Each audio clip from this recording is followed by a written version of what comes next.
Ok, c'est officiel. Alors, personne sait qui couvrira au pif? En fait, il n'y a pas de, Il n'y a pas il y eu a de pas description, de hein? Ok, description, alors je non. vous donne la description. Dans les planètes zédéniques, chez les anges, chez les dévas, chez ceux qui organisent la manifestation matérielle, se trouve un trésorier. Si vous voulez, ils ont une cagnotte commune et ils ont des trésors. Et un petit peu comme vous avez le musée du Louvre, vous avez des peintures inestimables, etc. Et Kuvera, c'est celui qui garde les trésors inestimables. Donc des choses magiques, des choses puissantes, des choses de valeur, des choses qu'on ne peut pas reproduire si facilement, c'est son devoir. Et les deux fils de Kuvera, en question, Nakulu, Nalla Kuvera et Manigriva, ils partagent cette richesse, ils ont accès à cette richesse. Donc, c'est un petit peu comme si vous étiez, je sais pas, le banquier de Poutine ou un banquier suisse, et vous aviez accès à tous les comptes des milliardaires, et vous pouvez utiliser l'argent qu'ils ont mis dans votre banque, un petit peu comme vous voulez, pour faire des placements, etc. Et vous récoltez pas mal de fonds. Et ben voilà, Nala Kuvera et Manigriva, c'est un peu la même chose. Ils ont accès à une fortune illimitée. Ils sont un peu comme les Rothschild dans ce monde. Et donc, comme dans le monde, on touche pas aux Rothschild, dans le monde, on touche pas aux enfants de Kuvara. Et ils peuvent faire à peu près n'importe quoi, on leur dira rien. Sauf que un jour, quelqu'un leur a dit quelque chose. Donc, Kuvera, c'est un dévot de Shiva, mais c'est aussi un dévot, un serviteur de Vishnu. Et ses fils aussi étaient adorateurs de Shiva, etc. Et voilà, généralement, ce qui se passe, c'est que dans ce monde, comme dans le monde d'en haut, c'est-à-dire dans les planètes zédéniques, quand vous avez accès à une richesse sans mesure, eh bien, vous commencez à dépenser dans la luxure et vous commencez à sortir les bouteilles, vous commencez à inviter les amis, et voilà, ça peut finir un petit peu comme on a vu par le passé avec beaucoup d'affaires en France et ailleurs, en orgie. Et là, c'est ce qui s'est passé, c'est que ça tourne mal et ils vont dans une place sainte, à Kailash, parce que ce sont des dévots de Shiva et donc ils ont accès à la magnifique, euh, au magnifique ashram de Shiva.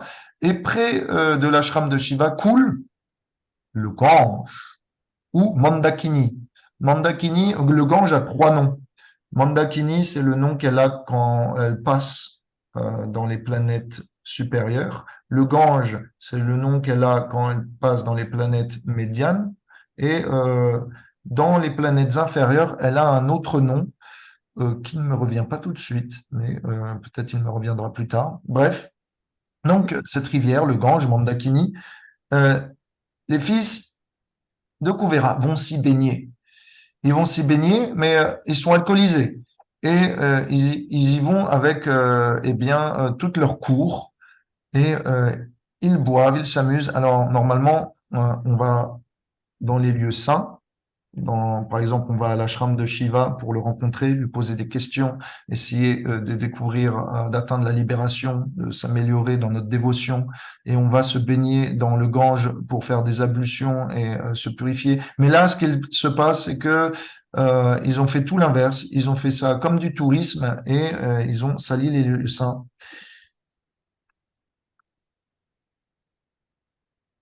Donc tout ça est venu du fait qu'ils étaient complètement bourrés et du fait que, eh bien, ils avaient de l'argent qu'ils utilisaient mal. Donc, on nous dit, là on passe au chapitre 10.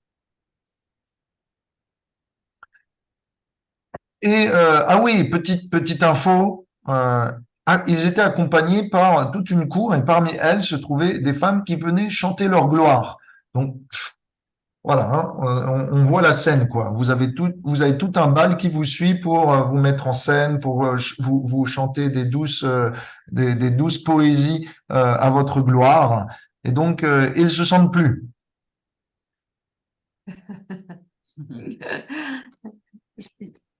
Donc, il commence à s'amuser. Voilà, je sais pas ce qui je vous avais peut-être raconté, mais j'avais été au Marais il y a quelques semaines distribuer des livres dans la rue et j'ai rencontré un millionnaire. Je vous avais raconté ça ou pas? Non? Non. Non? Moi, j'ai l'histoire de Doc Gynéco, mais c'est tout. Ah, ok. J'ai rencontré un millionnaire et ce millionnaire me disait, je suis spirituel, la Bhagavad Gita m'intéresse et, euh, et il était très pervers. En fait, je savais pas, mais le Marais, c'est un peu le quartier homosexuel de Paris et je l'ai appris à mes dépens. Et donc, il m'a fait une proposition. Et, je lui ai dit, on va rester dans la spiritualité. Et il m'a dit, non, le sexe, c'est spirituel. Je dis, ah oui, comment ça? Tu peux m'expliquer comment ça? Et ben, il m'a dit, on peut faire la rencontre de Dieu dans le sexe. Et donc, je lui dis, oui, ça dépend comment vous voyez ça. Il me dit, moi, ce que je vois, c'est que tout le monde devrait être nu dans la société. Et comme ça, on n'aurait plus d'attirance sexuelle pour les uns et les autres et on pourrait vivre naturellement. Et donc, c'était la théorie qu'il me tenait. C'est, on devrait tous être nus. Et je lui ai dit, ouais, ça va surtout aggraver la situation. On a déjà des problèmes d'attraction mutuelle entre les hommes et les femmes. Si on vous les met tout nus, ça va finir comme des animaux. Et finalement, il n'était pas content. Il n'était pas content de ma réponse. Il m'a dit, t'es un fanatique, t'es pas spirituel, t'arrives pas à voir la spiritualité partout. Je ne prends pas la guitare. Au revoir. Et donc, pourquoi je raconte ça? C'est que là, nos deux enfants, Nala Kuvera et Manigriva, c'est pareil. Ils commencent à ôter le pantalon, ils commencent à ôter le t-shirt et voilà, ils s'amusent et tout le monde finit tout nu. Et là, qui passe par là? Narada Muni, sage d'entre les sages, le cosmonaute, celui qui peut voyager de planète en planète sans combinaison spatiale, qui n'a pas besoin de fusée et de fuel, qui n'a pas besoin de payer un ticket à plusieurs centaines de milliers d'euros pour faire un tour autour de la planète. Non, Narada Muni a tous les pouvoirs et donc il passe par là. Et voyant Narada Muni, les femmes, toute la cour commence à s'habiller en vitesse, comprenant que il y a pas de, il y a un peu de promiscuité, on ne va pas gêner la vision d'un sage. Il y a un peu de décence, si vous voulez. Il restait un peu de décence, contrairement à l'homme que j'avais rencontré dans la rue. Lui, il avait plus aucune décence. Lui, il était fini. Mais les deux hommes étaient trop intoxiqués, trop fiers pour pouvoir même avoir la décence nécessaire de remettre une gamcha, une serviette autour de leur partie génitale. Et donc, Narada, voyant cela, il se dit, mais non, ce sont les deux fils d'une personne sainte prestigieuse, Kuvera. Et voilà qu'au contact de la richesse de leur père, ils finissent complètement, euh, on va dire, dégradés. Alors, on nous dit dans le verset 7, voyant ces deux enfants du Deva Kuvera, complètement intoxiqués par leurs opulences et l'alcool, Narada leur montre une miséricorde spéciale et désire leur donner une malédiction, entre guillemets, spéciale. Et il leur parle de la manière suivante.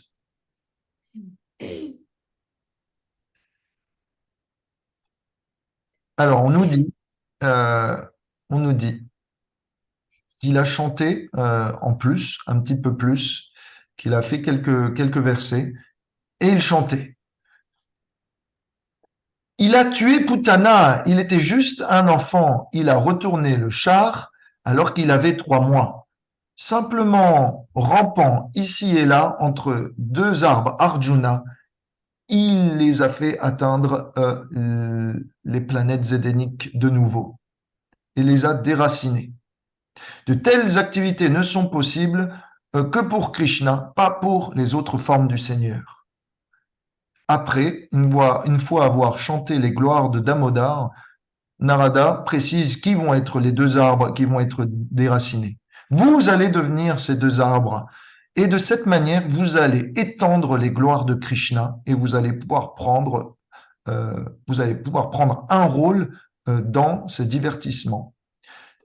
Je vous donne ainsi une bénédiction incomparable. Par conséquent, je vous maudis tous les deux à prendre une forme d'arbre pendant 100 années célestes avant d'atteindre une telle bénédiction. Alors, 100 années célestes, c'est dit, un jour pour nous est équivalent à 6 mois. 6 mois chez eux. Alors, vous multipliez ça par... Et euh, 18 250 ans. ouais, comment t'as fait? Comment t'as fait? J'ai calculé. Ok, ok, ok. Ok, super. Alors, ça fait long. Voilà. Donc, Damoudi leur dit pourquoi il fait ça aussi. Parmi toutes les attractions de ce monde matériel, l'attraction pour les richesses perturbe l'intelligence plus que les autres, plus même que d'être beau, plus même que d'avoir pris naissance dans une famille aristocratique ou d'être éduqué, d'avoir beaucoup de connaissances. Quand quelqu'un n'est pas éduqué, mais devient totalement gonflé dans son orgueil par la richesse, le résultat est qu'il engage sa richesse pour jouir du vin, du sexe opposé, des jeux de hasard, etc. Alors, on a compris que, eh bien, nos deux amis étaient orgueilleux. Mais quel genre d'orgueil? Ils prenaient de l'orgueil dans leur richesse. Et donc, il y a plusieurs types d'orgueil. On peut avoir de l'orgueil parce que on a une très belle famille, un bon compagnon, une très belle compagne. Mais si on prend de l'orgueil dans notre argent, pour notre compte en banque, il y a plus de risques de nous causer du tort que le reste. Parce que l'argent, avec, on peut pratiquement eh bien, accumuler tous les péchés.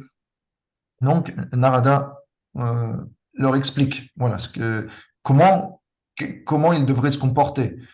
Verset 9, là, là, Narada fait sa morale. Alors voilà, la morale du jour, c'est parti. Est-ce que ça va pour vous? Mhm. Un petit cours de Oui. morale entre deux divertissements, ça faisait longtemps.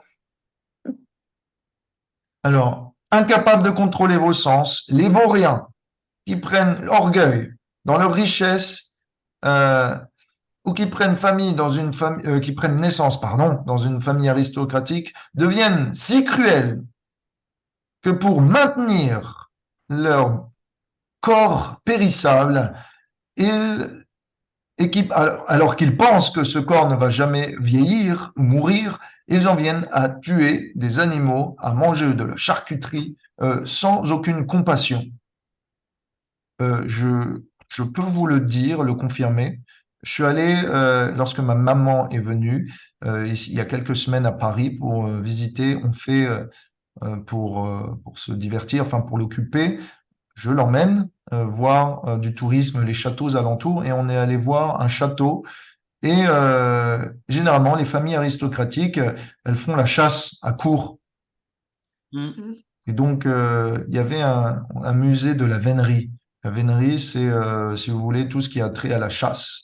Alors, il y a une salle gigantesque remplie de trophées, de têtes de cerfs, d'élands, de sangliers, de toutes sortes de choses. Et c'était une personne noble de Paris il y a 200 ans, ils avaient conservé le musée les menus qu'ils avaient. Et quand tu lis les menus, tu as genre 5 pièces de viande et un légume. Basiquement, ils font la chasse toute la journée, ils reviennent et ils demandent au cuisinier de préparer le gibier. Et c'est comme ça toute la semaine. On avait le menu pour la semaine, toute la semaine. Tu as 5 pièces de viande. Et ouais, donc c'est le malin plaisir qu'ils avaient de exercer leur supériorité, leur leur leur sentiment de supériorité, non pas sur l'humain, mais sur les autres, sur des bêtes euh, sans, sans capacité de pouvoir répondre, parce que là, quand ils vont à la chasse à courre, ils prennent des chiens, ils prennent des fusils. C'est pas un combat égal à égal comme dans comme on pouvait le faire, par exemple, à Jaipur, où le roi, pour tester sa bravoure, il prend un sabre et il va dans la jungle faire un contre un avec un tigre ou un lion. Là, ça paraît un peu plus égal et la bravoure parce que on teste nos habilités de combattant pour après comment dire, apte au combat pour montrer qu'on est capable de diriger, pardon, pas digérer, la nation. Chitraleka, t'as une main levée, mais t'as pas le micro allumé. Ça y est, j'ai remis le micro. Ok, Peut-être c'est pas le moment, mais j'aimerais qu'on puisse trouver quelques minutes pour parler justement du végétarianisme et de la viande, parce qu'on a eu une discussion assez... où j'étais un peu démunie hier soir avec l'ami chez qui on est, par ok, rapport voilà, à manger de la viande et tout ça, ok, et je me suis ok. dit, c'est une question... Est-ce que l'Assemblée, alors on vote. Est-ce que Ah, hein. l'Assemblée veut prendre 10 minutes pour discuter du végétarisme pour aider Chitraleka? Oui, Ouais. ou plus tard. Oui, bien Ok, sûr. deux mains levées, trois mains En plus, levées, j'avais une quatre question mains par levées. rapport à ça aussi. Donc... Ok, allez, c'est bon, tu peux. Vas-y, on Oui, essaie. alors, non, mais c'est des trucs tout bêtes. Alors, me dit de toute façon, nous, les humains, on est bien nés avec des canines, on est donc des carnassiers. Si tu regardes la définition humain, c'est omnivore, on n'est pas fait pour bouffer des salades et des graines, quoi. Ok, tu leur, Et tu leur as répondu quoi? bah, je lui dis, bah, les protéines, quand on les trouve dans du végétal, on n'a pas besoin d'avoir de protéines animales. On peut se Mhm. nourrir et avoir un corps sain. Voilà, elle me dit, ouais, mais c'est plus compliqué. Une pièce de bœuf, tu fais cuire et puis moi, c'est fait. Alors, ouais, mais c'est quoi l'alimentation pour toi, quoi? Est-ce que Ouais. c'est manger? En Est-ce que fait, c'est ouais, c'est ça, c'est comprendre? exactement ça. Eux, ils Et, voulaient. et oui, c'est compliqué. Bah, de toute façon, on a des canines, c'est pour bouffer de la viande. Moi, je dis, bah, le corps humain, il est aussi en évolution et en mutation. Je veux dire, il y a des dents. Moi, j'ai pas de dents de sagesse parce que mon corps a compris que j'en avais pas besoin. Donc, c'est une évolution humaine qui fait qu'on peut. Avant, on mangeait de la viande, on était peut-être des carnassiers, mais aujourd'hui, on a une autre compréhension, une autre Mhm, alimentation, enfin, de ce que mhm. c'est que s'alimenter. Et bon, c'est compliqué, ça n'a pas fait mouche du tout. Donc, je ne sais Ok. pas. Bah ouais, C'est t'étais un en peu face d'une démuni. équipe qui était déjà un peu bornée, je pense, et Mm. ils allaient camper sur leur position. Est-ce que quelqu'un a lu le goût supérieur, a lu le goût supérieur? Ouais. Oui, oui. Ouais, la première partie du goût supérieur nous donne pratiquement tous les outils pour démonter tous les arguments Ah. de ceux qui peuvent pas comprendre la démarche du végétarien. Alors c'est vraiment quelque chose que je te recommande de lire. C'est super scientifique, il y a des études, etc. Alors c'est autant comment dire médical que aussi psychologique, etc. C'est aussi historique. Donc, il y a beaucoup d'informations et c'est super bien détaillé. Le goût supérieur, je vous enverrai un lien. Si tu veux, tu peux l'acheter ou Je l'ai à la maison. Ok, Je l'ai à ben la maison, voilà. mais voilà. J'ai pas, en toute honnêteté, je suis allée directement aux recettes sans avoir lu le texte. Ok, alors voilà. Donc, si un jour tu veux trouver des arguments pour démonter facilement tous tes adversaires sur ce sujet, lis ce livre. Ce que je peux te faire, c'est rapidement un tour. Euh, on a quatre canines, ok, ok, mais combien de dents plates qui servent combien de dents plates qui sont des dents d'herbivores? Combien on en a? On, Ouais, ouais. on en a une majorité, non? Ouais, c'est sûr. Oui. Donc les canines sont faites pour la mastication de viande, certes, mais comme on n'est pas fait que de canines comme des carnivores et qu'on en a une petite quantité, cela prouve que ça doit être de manière Mm. euh, comment Light. dire, euh, euh, Secondaire. occasionnelle. Mm. Donc, le Krishna a fait en sorte qu'on puisse manger de la viande en cas de famine, en cas de coup dur, pendant l'hiver, si on habite dans des contrées où on n'a plus de stock de légumes, etc. Ok, il faut maintenir la famille. Ok, c'est possible. On a cette possibilité, mais on nous a donné le reste de dents plates pour la plupart du temps manger des choses végétales. Et maintenant, aspect médical, c'est que les intestins des carnivores sont 15 fois plus courts que les intestins des herbivores. Or, nous, notre intestin est celui d'un herbivore pratiquement. Du moins, il a la même longueur que celui d'un herbivore pour permettre la digestion, etc. Donc, notre intestin n'est pas fait pour digérer de grandes quantités de viande. C'est pas possible. Il faut que normalement la viande puisse transiter rapidement, parce que sinon, ça développe des maladies. Donc, c'est prouvé que aujourd'hui, ceux qui mangent beaucoup de viande développeront plus de maladies que ceux qui mangent plus de légumes. Mm. Donc, et même aujourd'hui, on peut dire, à cause des maladies dégénératives, de la condition d'élevage des animaux, la façon dont on les pique avec des hormones pour accélérer leur croissance, etc., ça augmente énormément le taux de chance de contracter une maladie dégénérative. Bon, ça, Donc, c'est évident, c'est facile à comprendre. C'est à Parkinson, savoir. Alzheimer, Et- cancer. Mm. Donc, si vous voulez éviter, si tu veux leur dire, OK, c'est votre choix, mais moi, je veux éviter d'avoir à mourir comme un être, comment dire, en couche-culotte. Voilà. Aujourd'hui, on peut faire le malin, mais plus tard, si on finit en couche-culotte sans pouvoir reconnaître ses enfants, c'est bien dommage. On aurait peut-être pu éviter ça en réduisant notre consommation de viande. Maintenant, OK, c'est la chose, c'est que euh, le débat, c'est pas manger pour le goût, c'est pas manger pour la facilité. Le débat, c'est la relation, donner la vie ou la mort à quelqu'un. Ça, c'est le débat. Souvent, on a tendance à considérer la viande juste comme une affaire de cuisine. C'est pas une affaire de cuisine, c'est une affaire de donner la vie ou de commettre un acte irréparable, d'ôter la vie, de verser du sang. Peut-être quand vous êtes fermier vous-même et que vous commencez à abattre vous-même vos bêtes, si vos enfants sont témoins de ça, vous allez voir que naturellement, l'enfant, il peut pas supporter une scène comme ça. Vous pouvez être désensibilisé au fur et à mesure, mais généralement, comme dans notre société, c'est pas nous qui tuons les bêtes, que c'est fait dans des abattages et qu'on voit pas un petit peu tout ce qui se passe. Il n'y a pas vraiment il y a pas vraiment de sensibilité. Mais quand c'est nous qui devons le faire, là, on développe une sensibilité. On prend la gravité de l'acte. On prend en conscience la gravité de l'acte. La plupart des personnes qui vont dans des abattages actuels et qui peuvent être témoins des conditions dans lesquelles on met dans des espaces confinés les dindons, dans lesquels les porcs pataugent dans leurs fanges, dans lesquels les vaches ont perdu tout leur poil, etc., parce qu'il y a trop de stress, etc. Ils comprennent qu'il y a une souffrance animale et que cette souffrance animale, ils vont l'ingérer et qu'elle n'est pas souhaitable pour que l'humanité puisse vivre en harmonie avec le vivant. Donc il y Ouais, a mais un rapport à la vie qui doit se réfléchir, c'est un rapport à la vie en fait.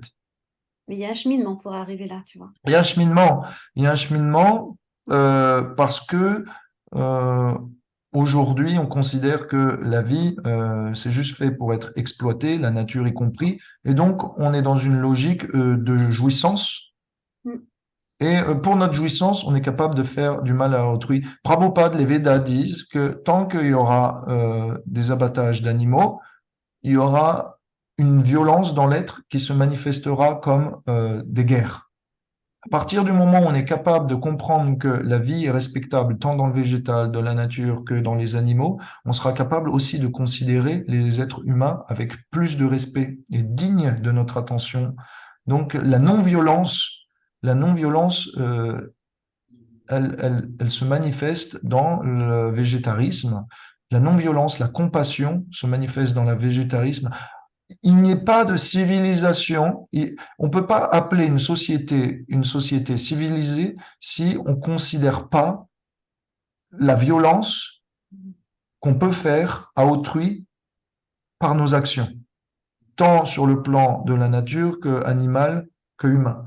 Si pour notre plaisir on est capable de commettre des violences, on ne peut pas appeler ça une civilisation civilisée, on appelle ça une civilisation barbare. Donc du coup, nous on est en démocratie occidentale une civilisation barbare, mais superficiellement civilisée. C'est-à-dire, on met un packaging, mais au fond de notre cœur, on n'est pas civilisé, on n'est pas éduqué, on n'est pas éduqué dans la sensibilité, on n'a pas d'intelligence émotionnelle. Pour comprendre le simple fait que quand je mange, si ça donne de la souffrance à autrui et que j'ai une possibilité de changer mon alimentation pour être en harmonie avec la nature, cette simple compréhension, si je peux pas l'avoir, ça prouve que j'ai aucune sensibilité de mes actions, de ce que je cause comme conséquence à autrui. Donc, on peut pas vivre en harmonie, en paix avec des gens qui pensent de cette manière. Et c'est un gros problème. C'est une question de sensibilité, c'est une question d'empathie, et c'est là-dessus aussi qu'il faut faire réfléchir les gens. Mm. Qu'est-ce que vous en pensez? Est-ce que c'est bon pour vous? Est-ce que vous avez quelque chose à rajouter? Euh, En fait, je vais te demander, Chitraleka, Mm. quand tu parles de ça avec des gens, parce que ça nous arrive ici aussi, euh, est-ce que tu t'attends à un résultat de leur part? Est-ce que tu attends qu'ils comprennent ton choix ou qu'ils deviennent végétariens ou... Ah, il y a un peu de ça. Hmm. Il y a je sais même plus comment c'est parti. C'est parce que ça fait longtemps que, comme je suis pas allée sur le sujet, je pense que inconsciemment j'ai fait en sorte de pas te confronter au sujet. Mais là, c'était bien clair. Et même au-delà de juste de ça, tu vois, c'est un monde.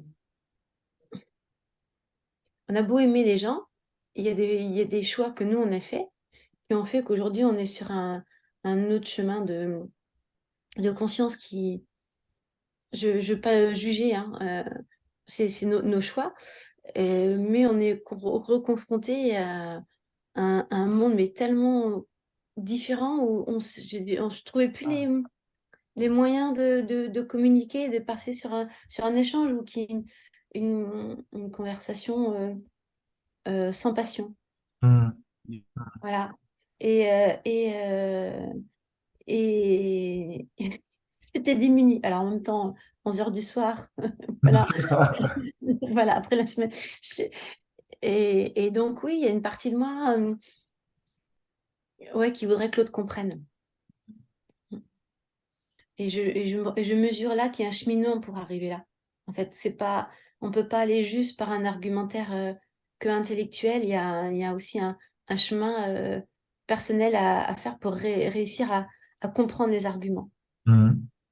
Hmm. Alors, j'ai essayé le troisième langage. Bon, ça percutera peut-être plus tard. Ou alors, j'ai pas été bien claire dans la façon de m'adresser à cette autre partie. J'étais juste démunie. Donc, j'ai ce constat-là. Mm. Ouais, coucou.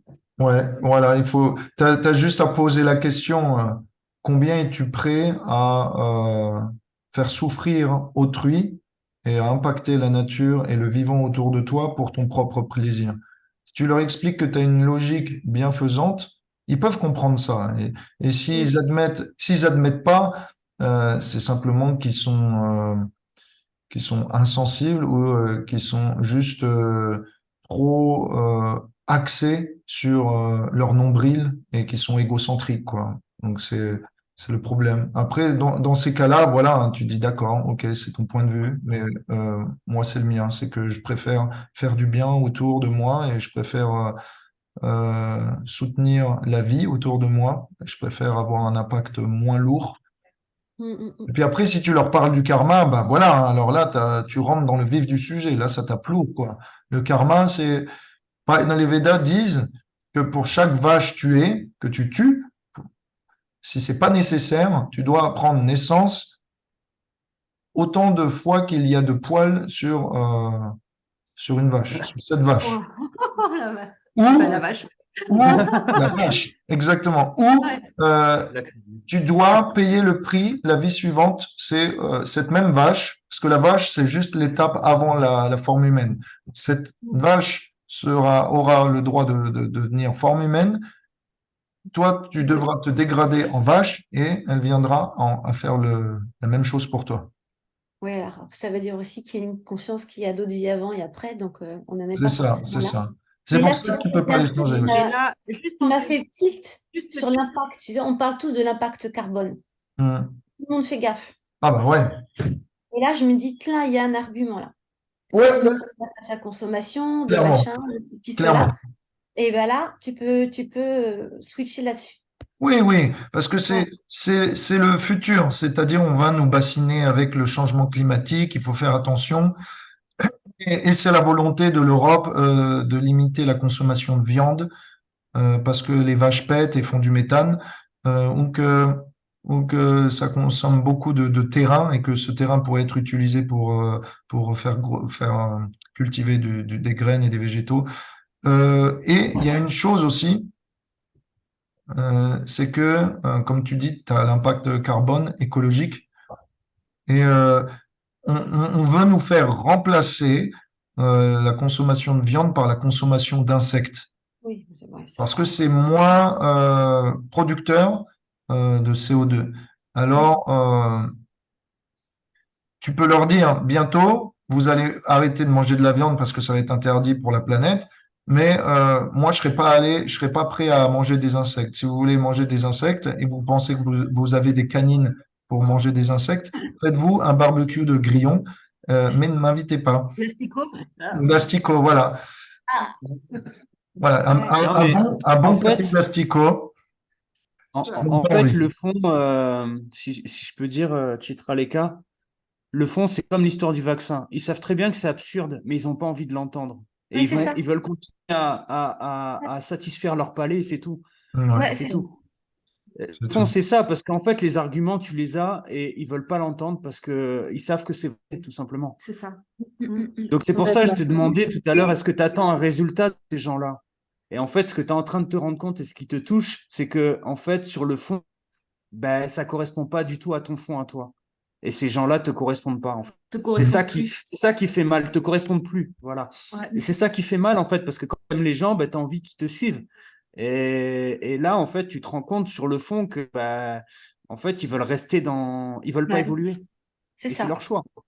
Ouais. Et ici, en fait, je vois Chris, comment il agit, même avec les amis qui sont proches. Il n'est pas aussi indulgent ou patient. Et il dit les mots cash, en fait. Donc, il leur parle de cadavres. Vous mangez C'est du ça. cadavre. Donc, ça choque. Mais c'est une réalité. On n'a Mm. pas de connexion? C'est bloqué. Ah, ça Si, y est. si. Et, On t'entend. et en fait, les gens, bon, après, je ne sais pas si c'est le milieu, mais ici, ils sont beaucoup plus spirituels aussi. Donc, du coup, même si ça choque, ils arrivent à entendre et on arrive à avoir des discussions. On t'entend plus. Ouais, un petit, ça coupe là. Ah zut, vous êtes figé. Ok. Donc, un, deux, Ils ont trois. vu tout cela. Pour tous ces éclaircissements, je ne veux pas monopoliser le cours, mais je pense que ça fait écho chez beaucoup d'entre nous, Oh hein, oui, tous dans nos les heures. familles, Ouais, dans le ouais, positionnement ouais. avec nos amis. Et voilà, donc comme tu parlais justement de la décadence des fils Le Couvéra. du trésorier, voilà, ça me faisait ça appelle là. Puis en même temps, hier soir, j'ai tellement demandé de, de l'assistance pour avoir une réponse que je trouve que ça tombe à pic. Ok, ok.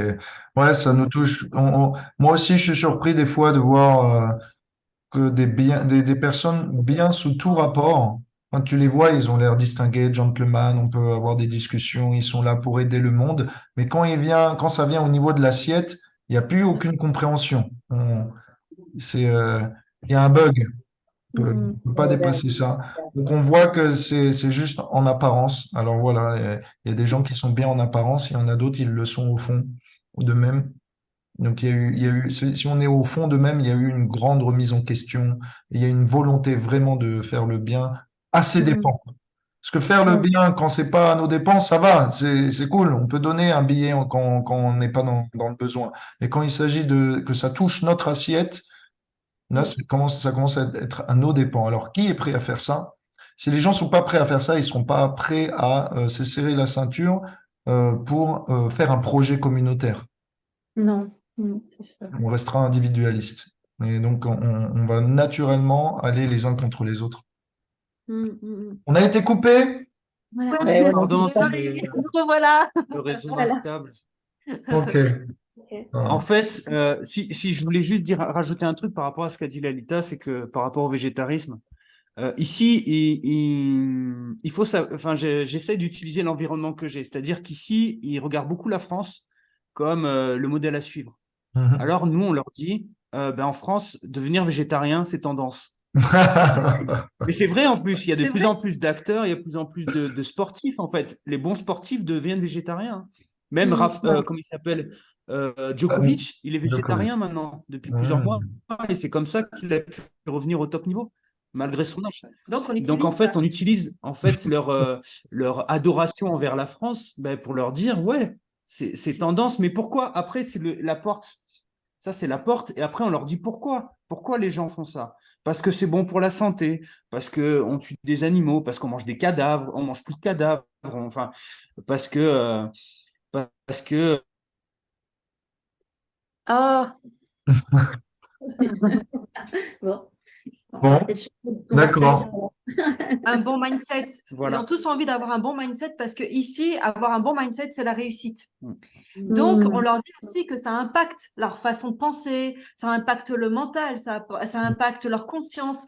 Et donc, du coup, le fait de manger sain, de manger végétarien, c'est un signe de richesse aussi. Ouais. De richesse spirituelle, de richesse pour l'abondance matérielle, pour tout ça. C'est ici, en fait, de toutes les personnes qui voyagent ou qui vont loin dans le monde et qui en plus sont végétariens, alors là, c'est waouh, quoi.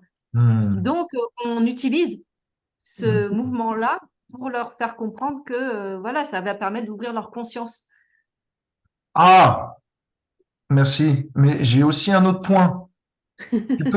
Chitraleka, retiens bien ça. Je pense là, c'est l'hypercute.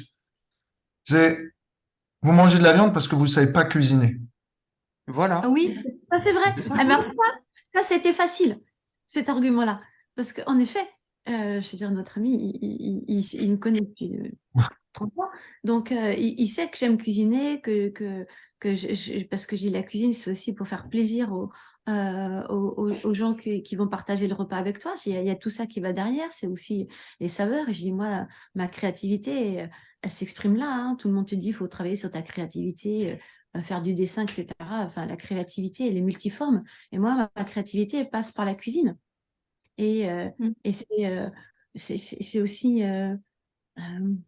quand on regarde les assiettes, quand on regarde les buffets de prachad, tu es déjà nourri ouais. par ce que tu regardes. Tu vois. Hmm. C'est tellement beau, il y a une richesse De de couleurs, saveurs et tout ça. Donc, le palais, les couleurs. tu peux aussi ravir ton palais par d'autres saveurs, mais c'est comme le sucre dans le café. Moi, tu mets du sucre dans le café, je le vomis, quoi, c'est plus possible. Alors que d'autres, ben, si tu mets pas de sucre, ben, c'est l'inverse. Donc, en fait, c'est aussi une rééducation du palais. Hmm. Voilà, donc, enfin, j'ai surfé sur tout ce que j'ai pu. Et puis, en Vite, étant aussi sincère. Puis en étant aussi sincère, parce que c'est ça qui compte, c'est la sincérité. Et je vois bien aussi que moi, je fais encore des compromis, tu vois, ça me met face à ça aussi. Hmm. Ouais, Ouais, bon, tu bah, vois, c'est ce que gros, j'allais te dire, tant Chitraleka, en pis. fait. Tu vois, Mm. là, au jour d'aujourd'hui, nous, on parle comme ça avec des gens qui veulent bien partager avec nous aussi. Tu Mm. vois, qui sont, peu importe où ils en sont, mais au moins qui sont ouverts à la discussion. Mais moi, en tout cas, alors, au jour d'aujourd'hui, je suis plus prête à faire des compromis. C'est-à-dire que je vais pas Mm. perdre mon énergie à des gens qui sont butés. Donc, je leur ai Mm. fait passer le message, mais j'ai plus envie de perdre parce que vraiment, ça a une perte d'énergie. Après, tu te poses des questions et tu cherches et waouh, ton mental, il s'emballe. Et j'ai plus envie de ça, en fait. Donc, si les gens, ils sont prêts à échanger, à parler et que ça ouvre, c'est OK. Mais après, je vais pas perdre mon temps, en fait. Enfin, en tout cas, plus aujourd'hui. J'ai plus envie de ça. Moi, je vais pas passer, on n'a pas passé la soirée là-dessus non plus, tu vois, mais c'est une très bonne mise en situation parce que ça me met face à voilà, un aspect social de notre relation de cœur qui est quand même là. Mais voilà, il y a eu plein d'autres sujets où on voit le décalage et on se dit comment on peut refaire la jonction. Puis, Hmm. bah, tu ne la fais pas, c'est Si, pas grave, si on va vraiment pas ailleurs. si vraiment ça tient à cœur en fait que la personne en face comprenne, parce que tu sais que c'est la vérité, ok? Nous, il n'y a qu'une chose qu'on fait ici. On a beau parler pendant des heures, les gens le comprennent, ils ont envie, pas envie, mais il n'y a qu'une seule chose. En fait, tu leur mets du prachat dans la bouche. Mm. Voilà, tu leur La mets du méthode. prachat C'est dans la ça. bouche et tu dis, regarde, C'est tu ça. as le goût. Tu as le goût, en plus, c'est propre, quoi. On les invite Voilà. à manger à la On maison. les invite Ouais, à c'est manger à ça. la maison. Bon, bah, j'ai C'est pas ce eu qu'on fait. l'occasion de On fait ça cuisiner avec tout le monde. Oui, Faut j'ai leur pas eu On fait rajouter. ça l'occasion avec de tout le cuisiner monde. pour lui, mais voilà. Mais je pense que mais je comprends pourquoi les dévots sont toujours avec du prachat dans leur poche ou dans leur sac à dos. Ah oui. Voilà. Je devrais faire pareil. Je devrais faire pareil. Ouais. Et, Tu vas avec un petit sachet de ladou et dès que tu croises une personne, paf, dans la bouche. mais exactement. Mais en fait, c'est ça, tu vois, il n'y a plus besoin d'argumentaire. Le truc, Voilà. Exactement. c'est fait. C'est Et, ça. et puis, tu as le smile et on passe à autre chose. Mm. On peut Parce passer à autre que chose dans la vie. l'argumentaire, c'est une chose, mais l'expérience, voilà, c'est le principal, en fait. Mm. L'argumentaire a ses limites, c'est clair, quoi. On peut passer Ouais. des heures, on a autre chose à faire, quoi. Ça, je suis bien d'accord. Exactement. Donc, Et, ouais, après, moi, et je parfois, vais- ils pensent que c'est de la viande parce que ça a le goût de viande. Alors, Ouais. Mm. Bah, le on peut même soja, hein. stimuler ça. Oui, Mais là, ils n'ont exactement. plus d'arguments, justement. Justement, Oui, ils n'ont c'est plus vrai, le d'arguments. soja. Si en Oui, plus, il y a ça a le plus. goût. Ouais, là, pour le soja, ils sont bluffés la plupart du temps parce qu'ils disent, mais c'est du poulet et tout ça. Non. Mhm. Alors voilà, si votre palais n'est pas encore habitué, ça permet de faire la transition parce que tu as l'impression d'avoir le goût, mais c'en est pas. Donc, Mm. c'est super. Donc, Tu illusionnes ton palais, tu illusionnes ton mental. non, c'était enfin, toujours intéressant. Et puis, il y avait une jeune femme à côté qui me disait, ouais, de toute façon, je crois que quand tu progresses dans le yoga, tu es obligé de devenir végétarien. Alors, ok. Alors, comment faire le- la philosophie derrière tout ça? Ouais, c'est ça, et c'est important. Krishna, Voilà, il c'est dit, d'avoir une compréhension, pas faire juste les choses parce que tu dois le faire. Il y a aussi un moment mm, d'avoir un choix personnel, oui. d'être Ouais. dans une démarche. Alors après, suivre des principes, c'est bien, ça permet de rentrer dans le chemin. Puis après, faut aller plus loin. Mais bon, c'était... Voilà. Donc, merci pour tout cet échange. Merci à vous tous. Merci pour vos contributions. J'espère que ça nous a enrichis. Maintenant, on est armé là. On a un carquois de flèches pour décrocher des coups. Si jamais il y a quelqu'un qui veut nous faire l'embrouille pour nous convertir en carnivore, Pachate dans la bouche. voilà, Prachad, pas c'est dans le la mot bouche. flèche. Bizarre qu'avec au lieu de flèche, c'est Tu des lances boules cette de la prachade. J'ai une question, Révati, s'il te Oui, plaît, dis-moi.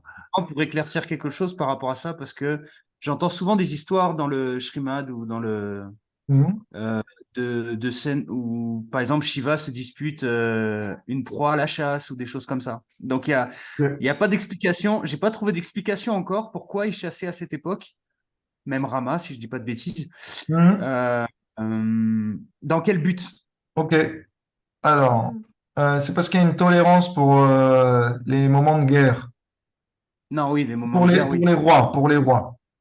Ouais. Alors, quand on est en guerre, il On nous n'a pas le faut temps de planter des légumes, c'est on n'a sûr. pas le temps de planter des légumes. Et puis, en fait, dans les Védas, dans l'Ayurveda, c'est dit que quand on mange de la viande, ça augmente notre agressivité. Hmm. Oui. Juste au départ d'un combat où on va donner sa vie, c'est bien d'avoir un petit peu un coup de sang. Donc, voilà, on prend.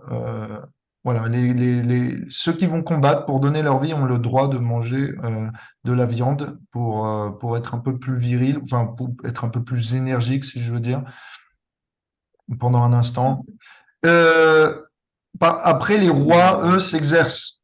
Comme je disais, ils vont dans la jungle, ils tirent des flèches ou ils sortent le sabre, ou ils essayent de se mesurer à des animaux coriaces pour tester leur habilité, leurs réflexes, pour maintenir leur sens du combat. Donc les guerriers font ça. Après, si on n'est pas un professionnel en arts martiaux, il n'y a pas besoin de faire ça. Si on n'est pas amené à aller en Afghanistan ou je ne sais où pour faire la guerre, il n'y a pas besoin de ça. Donc voilà. Donc il y a des situations d'exception comme la famine, comme la guerre, comme pour s'exercer, etc. Mais ça reste des situations d'exception. Hmm.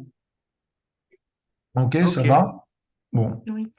Donc Narada, on est chapitre 10, verset 10. Il dit Quand quelqu'un est conscient de son corps et qu'il est fier de son corps, qui se pense vraiment à une personne importante, un ministre, un président, un demi-dieu, une personne reconnue, respectueuse, à qui on doit le respect, quoi qu'il fasse, après la mort de ce corps, eh bien, ce corps, qu'est-ce qu'il va devenir? Il va devenir mangé par les vers, il va être mangé par les animaux, il va être digéré par ces animaux, par ces vers, etc. Et finalement, ça va devenir en excrément. Donc, encore le mieux, ce serait de se faire incinérer pour pas se faire transformer en déjection. Si quelqu'un tue un animal sans défense pour satisfaire temporairement, capricieusement les besoins de son corps, il faut comprendre que dans la vie prochaine, un, un tel pécheur ira dans des conditions difficiles, infernales, à cause du résultat de ses actions. Ok, alors c'est un peu ce qu'on disait.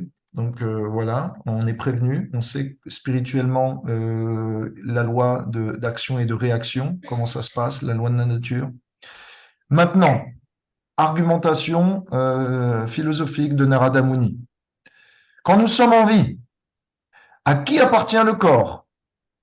À ses employeurs, son chef, à soi, à nos parents, à notre conjoint, ou à nos ancêtres, ou à la patrie, À celui qui le nourrit. à celui qui le nourrit. Ouais. Ah, à qui appartient-il? C'est la question que Narada Muni. Toi, tu donnes cette réponse. Narada Muni continue. Est-ce qu'il appartient à la personne qui le réduit en esclavage? Est-ce qu'il appartient à la personne qui fait les lois, qui contraint le corps? Est-ce qu'il appartient à la personne qui va brûler le corps ou qui va le mettre dans la boîte lorsqu'il va dépérir? Alors, où est-ce qu'il appartient? Même à la personne qui va manger le corps, comme les vers, quand le corps va commencer à se décomposer. Donc, parmi toutes les personnes qui pourraient s'attribuer le corps ou qui vont s'attribuer une partie du corps, qui a plus de droits que l'autre? Quand on n'est pas capable de décider, eh bien, on devrait simplement s'abstenir de se considérer comme propriétaire du corps, mais considérer que ce corps est la propriété de Dieu. Il nous a été donné et qu'on est simplement locataire. Alors, Narada Muni continue. Donc, à qui appartient le corps? Ce corps, après tout, il pourrait être considéré qu'il appartient à la nature, parce que ce corps est fait des produits de la nature. Rien ne se perd, rien ne se crée, tout se transforme. Donc les éléments de la nature viennent à se mélanger ensemble et viennent à se décomposer ensemble. Et finalement, on pourrait dire que ce corps appartient à la terre et donc que je dois respecter la terre. Et donc, de cette manière, s'il y a un vaurien, un idiot, un ignorant qui clame avoir la propriété de son corps, ne sachant ses vérités, comment peut-il continuer à commettre des activités aussi pécheresses et violentes que de tuer des animaux juste pour maintenir ce corps qui ne lui appartient pas ou qui appartient à tant de personnes ou qui appartient à la nature? Donc, à moins d'être un véritable vaurien insensible, il n'est pas possible il n'est pas possible d'arrêter ce genre d'activité. Ok, Narada continue.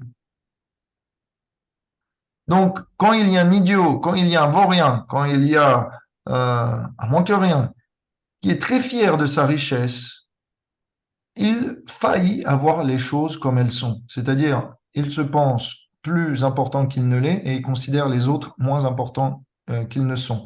Résultat, il se permet de causer du tort à la vie autour d'eux. Par conséquent, je vous maudis à retourner à la pauvreté, parce que c'est le propre collyre pour vos yeux afin de voir la réalité comme elle est. quand quelqu'un est touché par la pauvreté, il réalise la peine qu'il cause à autrui et la peine que c'est d'être démuni. Par conséquent, il ne se pense plus important qu'il ne l'est. Je vais donc vous placer dans des conditions similaires. Ok, donc là, Narada Muni explique leur situation, leur faute, et maintenant il prononce la sentence en bon juge ou en bon sage. Donc, Narada explique, tant qu'on n'a pas expérimenté soi-même la souffrance, il est difficile de compatir à la souffrance d'autrui. Donc, en réalisant cette peine, cette souffrance que d'être pauvre ou d'être démuni de votre richesse sous cette forme d'arbre, eh bien, vous allez comprendre la souffrance d'autrui et de cette manière, vous vous comporterez correctement. Vous arrêterez de manger de la viande, vous arrêterez de manquer de respect à autrui, etc. Et vous finirez par être éduqué.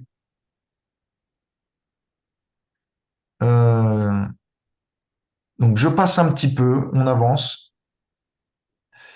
L'avantage que vous allez avoir, c'est que ceux qui sont appauvris dans la vie ont la chance de pouvoir s'associer avec des personnes saintes et compatissantes, alors que ceux qui sont riches sont généralement toujours en compétition avec ces mêmes personnes saintes et compassionnées. Donc, vous allez vous allez pouvoir attirer la pitié et la bénédiction d'autrui de cette manière. Les personnes saintes pensent à Krishna 24 heures sur 24. Ils n'ont pas d'autre intérêt. Donc, ils n'ont pas d'autre intérêt que de manifester leur compassion aux personnes à toutes, et ceux qui sont appauvris encore plus. Donc, de cette manière, quand vous allez rencontrer une personne sainte, eh bien, prenez refuge auprès d'eux. Vous n'aurez pas la fierté de refuser son association parce que vous n'avez plus de richesse.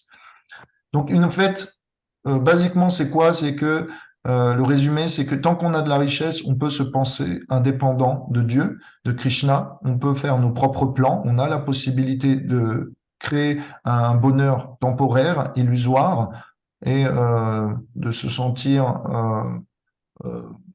suffisamment autonome pour ne pas dépendre du destin, de la position, des bienfaits de Dieu, etc.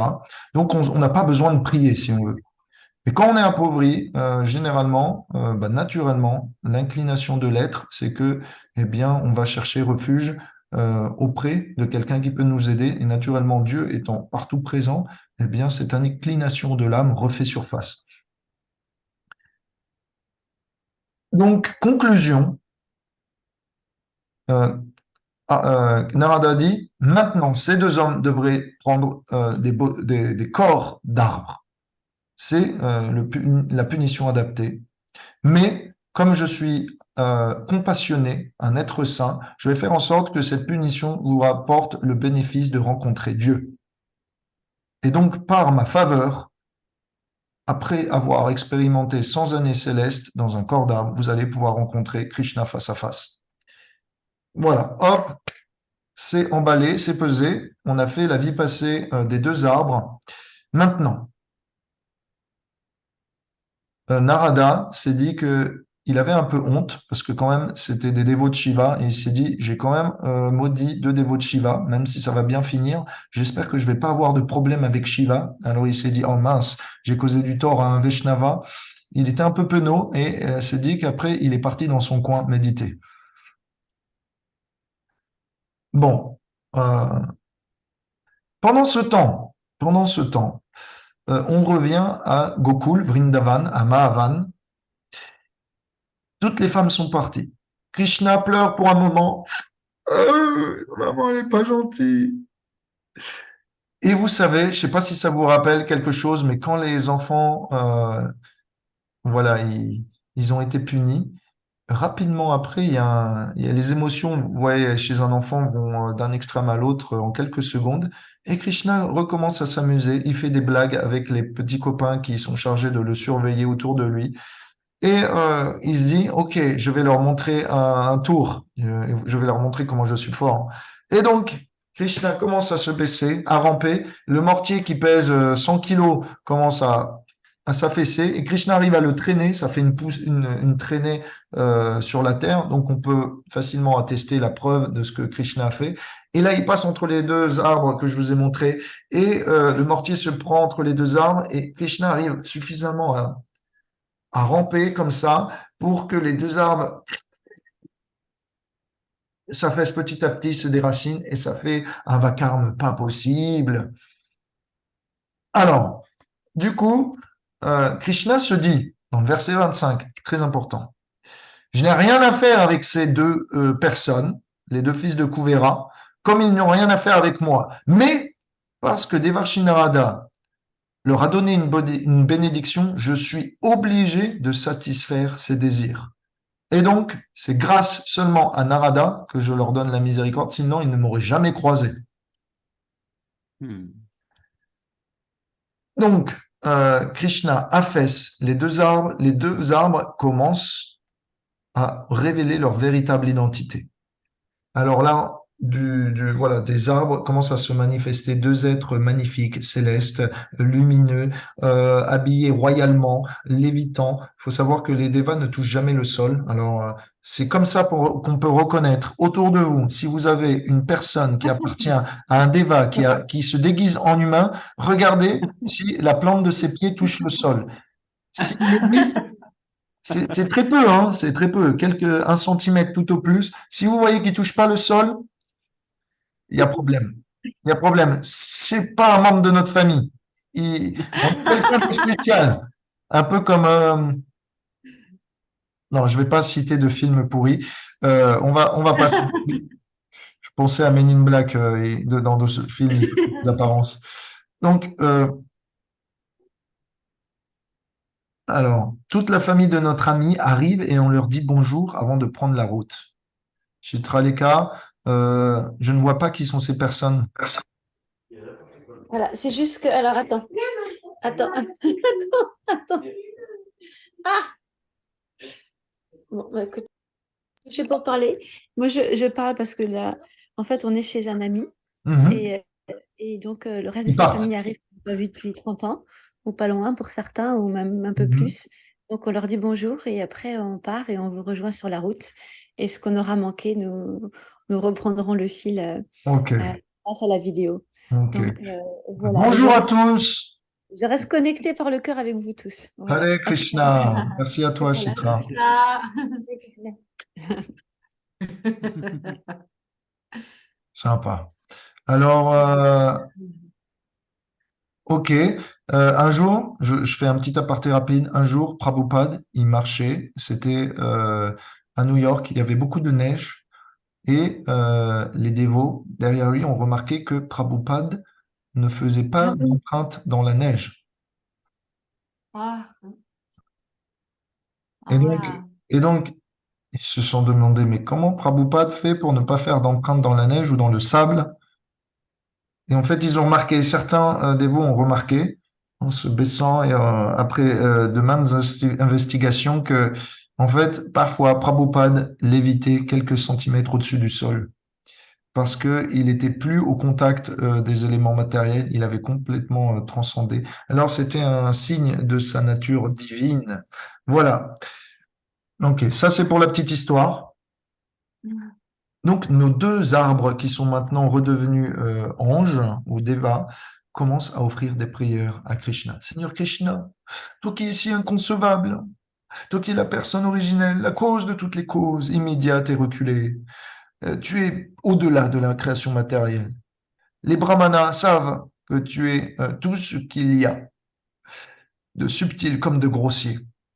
Mon cher Krishna, toi, la personne de Dieu, le contrôleur suprême, euh, tu es Vishnu aussi, et tu es le facteur du temps. Tu es aussi le mode de la passion, de la vertu, de l'ignorance. Tu es le karma, et ainsi de suite. Euh, nous t'offrons nos hommages du plus profond de notre cœur. Ô toi, Seigneur, dont les gloires sont éternelles et couvrent le monde entier, tu es à la fois Sankarshan, tu es à la fois Vasudev, tu es à la fois Narayan, tu es à la fois le suprême Brahman, cette effulgence du monde spirituel dont le soleil est une représentation. Donc, il y a tant de raisons pour que l'on t'offre nos hommages répétés. Tu apparais parfois sous la forme d'avatar, avec des corps de tortues, des corps de poissons, des corps de sangliers. Donc, tu as des formes illimitées et tu as des puissances illimitées. Et en face de nous, cette fois-ci, tu as décidé de prendre la forme d'un enfant. Nous souhaitons devenir tes serviteurs et encore plus les serviteurs de tes serviteurs, verset 37. Et spécialement de Narada Muni, envers qui nous sommes si reconnaissants. Grâce à lui, nous sommes libérés de l'ignorance et pouvons enfin nous comporter correctement et découvrir bien, la joie d'aimer Dieu. Par conséquent, permets-nous de partir et permets-nous de nous retrouver en compagnie des dévots et de Narada pour les siècles des siècles. Amen. On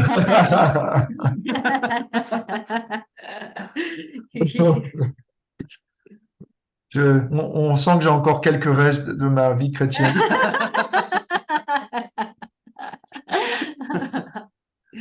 Verset 38. Ok, là c'est pas mal. Là, c'est pas mal. On commence à toucher quelque chose de mieux. Par conséquent, puissent nos mots décrire tes qualités, tes activités, puissent nos oreilles nous engager dans l'écoute de tes gloires, puissent nos mains, nos jambes et nos autres sens s'engager toujours dans les actions qui te plaisent, puisse notre mental toujours être occupé à penser à tes pieds pareils au lotus, puisse notre tête toujours toucher le sol et t'offrir maintes obéissances, et puisse ainsi toute chose être engagée aux bienfaits, à tes bienfaits, puisse notre vue être engagée dans la forme des Vaishnavas et de tes serviteurs, ainsi que à la vue de tes différents avatars qui ne sont pas différents de toi, puisse notre être complet et notre cœur t'appartenir. Voilà, ok. Ça reste quand même très dans la révérence. Hein. C'est pas Merya Shoda. Et qu'est-ce qu'a fait Krishna? On nous dit Krishna sourit. Pourquoi il sourit? On nous dit parce que les demi-dieux sont en train de glorifier Krishna comme la personne suprême, mais Krishna est dans le rôle d'un enfant qui vient de pleurer et qui s'est fait punir. Les devas glorifient Krishna comme s'il était libéré de la création matérielle, mais Krishna est attaché à un mortier qu'il doit traîner. Les devas sont en train de prier Krishna, merci de nous avoir libérés, mais Krishna, lui, n'est pas libéré des liens que lui a fait Merya Shoda. Les devas sont en train de prier qu'ils sont très heureux, mais Krishna était juste auparavant très apeuré. Donc Krishna sourit. Il se dit, c'est pas du tout le genre de prière adapté à la situation, ou du moins ce genre de prière adaptée me met un petit peu en dérision. C'est un peu, comment on appelle ça? C'est le comble. Voilà, il y a un comble qui se passe là. Donc, pendant ce temps, ces deux êtres vont repartir aux planètes zédéniques et moi, je vais être coincé là et je vais me faire encore bien punir par mes parents parce que j'ai renversé deux arbres ou peut-être qu'ils vont comprendre, peut-être qu'ils vont prendre soin de moi. Et donc Krishna sourit et il répond. Dans le verset 40, chapitre 10, il dit c'est par le sage Narada Muni que je vous sauve. Parce que par moi-même, je ne vous aurais pas donné cette faveur. Parce que vous étiez fous à courir après toutes les opulences matérielles et vous étiez aveugles. Par conséquent, vous avez reçu sa miséricorde et donc vous lui devez tout vos respects. Quand quelqu'un est face à face avec le soleil, il n'est plus capable de percevoir les ténèbres dans ses yeux. Par conséquent, quand quelqu'un est face à face avec un sage, un dévot, il est plus capable de rester attaché à la vie matérielle et s'abandonne à la personne de Dieu. Donc, Nakulu Vera, Manigriva, retournez chez vous. Je vous donne la bénédiction de toujours être absorbé dans le service d'amour offert à Dieu et de toujours réciproquer avec vous à votre contentement. Et vous ne tomberez jamais de cette plateforme, vous ne retomberez jamais dans l'illusion comme vous l'avez fait par le passé. Alors du coup, commence le chapitre 11. Krishna est libéré. Alors là, c'est un peu moins pesant, c'est un peu moins moral, mais c'est très amusant ce qui va se passer. C'est que, vous vous imaginez, les deux arbres ont tombé violemment sur le sol de tout leur poids. Ça a fait un bruit assourdissant. Et donc, Nanda Maharaj regarde le ciel. Il voit qu'il n'y a pas de nuages. Donc, c'est pas le tonnerre qui a grondé. Il se dit, il n'y a pas de pluie, il n'y a pas de nuages, il n'y a pas de tonnerre. Et il regarde autour de lui. Aucune maison ne s'est effondrée. Il n'y a pas eu de construction qui a dégringolé. Tout est en état. Il n'y a pas de vent. Donc, c'est pas quelque chose qu'on a laissé qui est tombé, qui a été emporté par le vent. Donc, s'il n'y a pas de feu, s'il n'y a pas d'eau, s'il n'y a pas de tonnerre, s'il n'y a pas de vent, qu'est-ce que ça peut être? Il regarde. C'est pas non plus un éléphant enragé qui est passé par là, parce que rappelez-vous, en Inde, il y a des éléphants et parfois il y a des éléphants enragés, ils passent dans les villages et ils défoncent tout. Mais non, c'est pas le cas. On n'a pas entendu d'éléphant, il n'y a pas de marque de pied, il y a pas de passage effréné. Donc, Kesako, est-ce que c'est un démon? Est-ce que c'est quelqu'un qui vient de causer du tort, encore de nouveau, envoyé par Kamsa? Et là, Nanda Maharaj, cherchant la nature et la source de ce bruit, voit les deux arbres s'affaisser, et au milieu, son enfant, souriant, ou du moins, pleurant. Mince, j'ai fait une faute de traduction.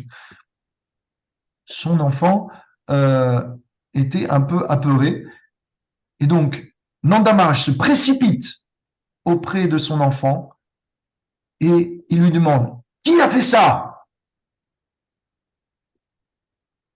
Et là, c'est pas mentionné dans le Bhagavatam, mais dans d'autres écritures, c'est mentionné.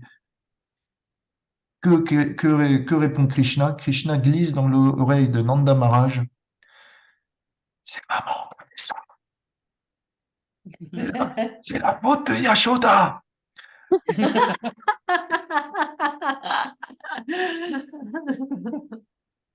Donc Krishna se met à sourire, il voit que son père prend soin de lui. C'est maman, elle m'a puni, elle m'a attaché. Moi, je voulais pas ça. Je suis en danger. Me laisse pas avec maman, s'il te plaît. Donc Nanda Maharaj, il est super choqué. Il comprend pas ce qui s'est passé. Il dit, ma femme a pété un câble. Ma femme a lié mon fils à un mortier. Le mortier a roulé je ne sais comment. Il y a deux arbres qui se sont affaissés. Mon fils a survécu. Qu'est-ce qu'a fait ma femme? Elle est folle. Il pense ça, il dit pas un mot. Il est morose. Il est vraiment flippé. Nanda Maharaj se demande qu'est-ce qu'il va faire de sa femme et qu'est-ce qu'il doit faire de son fils. Donc, pendant ce temps, les habitants de Vraj, forcément, ont entendu la nouvelle et le bruit, et tous viennent autour de la scène. Nanda Maharaj se dit, OK, il faut qu'on nettoie, il faut qu'on fasse des mantras de protection, il faut qu'on organise des rites, etc., pour éviter que ça se propage à l'avenir. Et donc, il appelle des gens pour donner leur bénédiction de nouveau à Krishna. Rappelez-vous, hein, Krishna, c'est celui qui donne des bénédictions, et là, il en reçoit. Alors, c'est très étrange. Et donc, il organise tout ça. Rohini, Balaram, qui était dans la maison à côté, rappelez-vous, ils ont leur palais, juste à côté, eh bien, ils viennent voir le roi et ils disent, Maharaj, ta femme Yashoda a perdu l'appétit. On a essayé de lui servir un repas, elle veut pas. Elle veut pas sortir du palais. Je crois qu'elle a trop honte. Donc, Nanda Maharaj dit à son fils, parce qu'il ne sait pas si son fils est sérieux et il ne sait pas s'il doit punir Mère Yashoda, si elle a bien fait ou non. Alors il dit à son fils, il bluffe un petit peu Nanda Maharaj, il dit, est-ce que tu veux retourner auprès de ta maman? Krishna répond, non, je veux plus, j'ai plus confiance. Maharaj continue de demander, mais qui va continuer à te donner le lait si tu veux continuer à grandir, si tu veux plus aller auprès de Mère Yashoda? Et Krishna dit, maintenant que je suis grand, j'irai boire le lait des vaches. Alors, les habitants à Vrindavan demandent à Krishna, mais avec qui vas-tu jouer? Tu joues tout le temps avec Mère Yashoda, elle te fait danser, elle te fait sauter, et tu joues sur ses genoux. Krishna dit, il regarde Nanda Maharaj avec tes petits yeux, il dit, je vais jouer avec mon papa, et je vais rester avec mon frère Balaram. J'ai plus besoin de Mère Yashoda. Et Nanda Maharaj dit, euh, et pourquoi tu n'irais pas voir Rohini? Et Krishna dit, mais Rohini aussi, elle m'a abandonné. Elle est toujours du côté de Mère Yashoda. Je veux plus la voir aussi.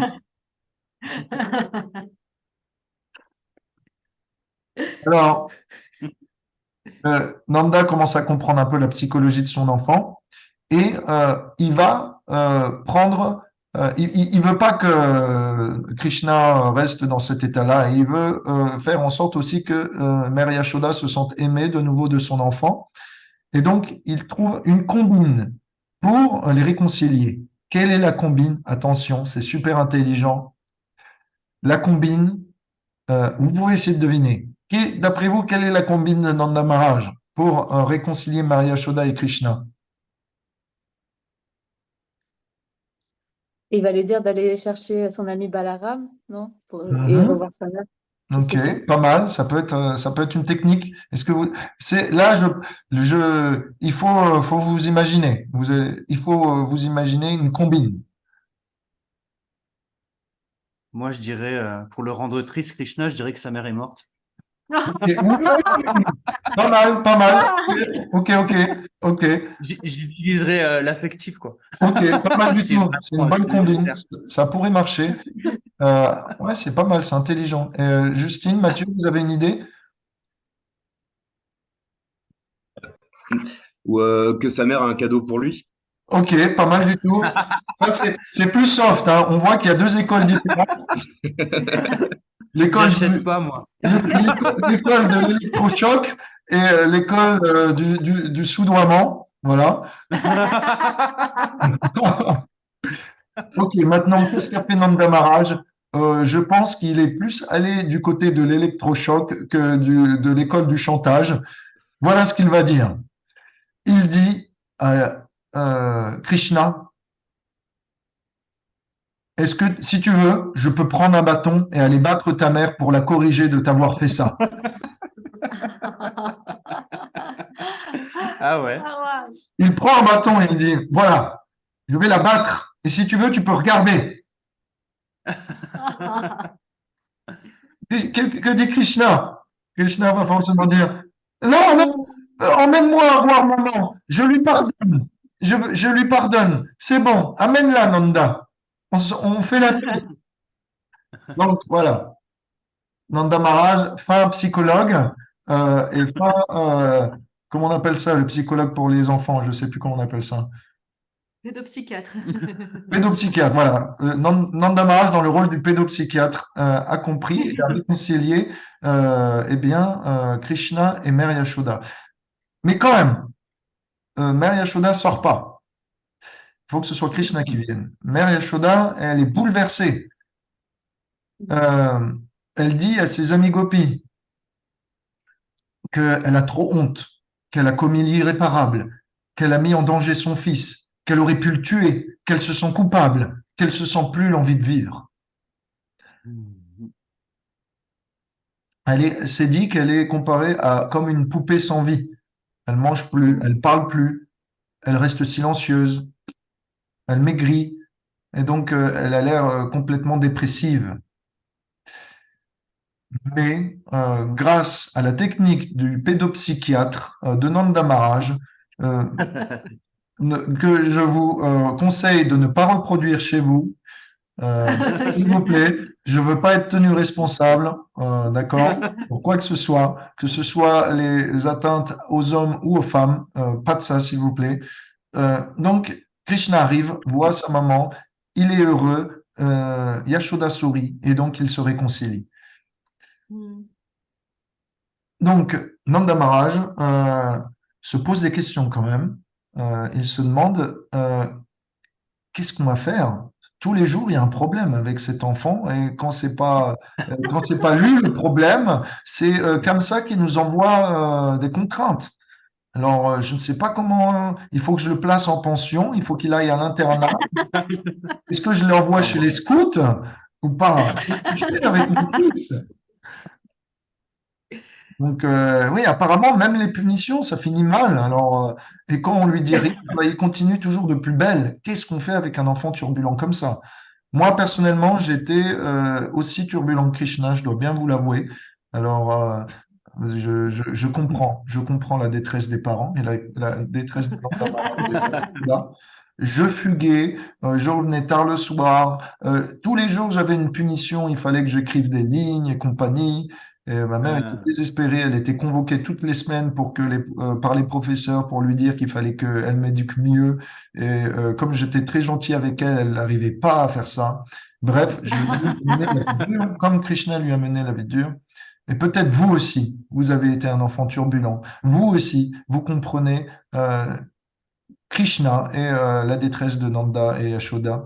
Si vous avez été sage comme une image, alors vous êtes plus comme Balaram. Ah. Vous êtes plus comme Balaram, vous êtes plus de ce côté-là. Bref, ok.